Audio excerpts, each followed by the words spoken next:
মই বিউটি ৰাজখোৱা। ঘৰ মোৰ নগাঁৱত। মই এগৰাকী অৱসৰপ্ৰাপ্ত বিষয় শিক্ষয়িত্ৰী। মই মোৰ ভাতৃপ্ৰতিম মুকিবুৰ ৰহমানৰ পৰাই গম পাওঁ যে তেওঁলোকে অসমীয়া ভাষা সাহিত্য চৰ্চাৰ হকে বিভিন্ন ধৰণেৰে প্ৰচেষ্টা আগবঢ়াইছে।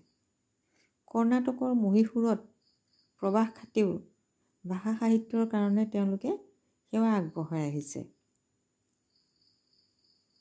তেওঁলোকে কৰ্ণাটকৰ মহীশূৰতে অসমীয়া ভাষা সাহিত্য চৰ্চা মঞ্চখন পোহৰ জোনাকী। তেওঁলোকৰ এই প্ৰচেষ্টাৰ কাৰণে মই মোৰ অন্তৰৰ পৰাই তেওঁলোকক শুভেচ্ছা জনাইছোঁ। তেওঁলোকৰ ভাষাৰ কাৰণে মাতৃভাষাৰ কাৰণে বিশেষকৈ আইক ভাল পাবলৈ আইক কাষতে থাকিব নালাগে। আইৰ পৰা বহু নিলগত থাকিও আইক ভাল পাব পাৰে। সেইকাৰণে মই সেইবাবে তেওঁলোকৰ প্ৰতি মোৰ আন্তৰিক শুভেচ্ছা জ্ঞাপন কৰিছোঁ। আৰু মই আজি কবিতা এটি পাঠ কৰিবলৈ লৈছোঁ। সৰস্বতী কবিতা মই এতিয়া পাঠ কৰিব পৰা হোৱা নাই বাৰু। মই নীলিম কুমাৰ দেৱৰ কবিতা এটি পাঠ কৰিবলৈ আগবাঢ়িছোঁ। কবিতাটিৰ শিৰোনাম ফুলৰ কবিতা। কেনে হৈছে ক'ব।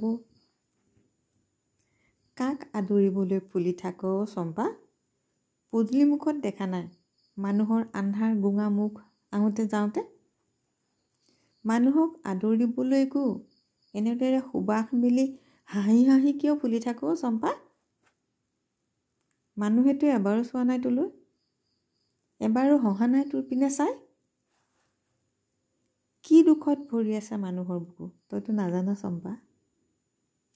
কি খঙত জ্বলি আছে মানুহৰ বুকু তইতো নাজানা চম্পা। দেখা নাই মানুহৰ দেই যোৱা বুকু, দেখা নাই জুই লগা চকু আহোঁতে যাওঁতে। মানুহক দেখি তইতো ঠেহ ধৰিব পাৰ, নুফুলো বুলি নাহাঁহো বুলি। মেলি ধৰিব পাৰ ককৰ্ষ ডাল ঠানি মেলি। মানুহক আদৰিবলৈ এনেদৰে নহয় অ চম্পা। মানুহক আদৰিবলৈ এনেদৰে নহয়, জুই ফুল হৈ ফুলি উঠ।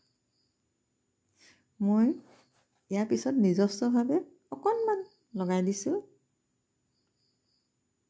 চম্পা হৈও আদৰিব পাৰি, জুই ফুল হৈও আদৰিব পাৰি, শেৱালি হৈও আদৰিব পাৰি, বকুল হৈও আদৰিব পাৰি। ঋতুৰ পাৰ্থক্য থাকে, ফুলৰ সুবাসৰ পাৰ্থক্য থাকে, কিন্তু সুবাসটো সুবাসেই। যিকোনো ফুলেই মানুহক আনন্দ দিয়ে। সেয়ে তেনেকুৱা ফুলৰ সুবাসেৰে মই আমাৰ প্ৰবাসী ভাতৃহঁতৰ সাহিত্য চৰ্চাৰ মঞ্চ পোহৰ জোনাকীলৈ শুভকামনা জ্ঞাপন কৰিলোঁ।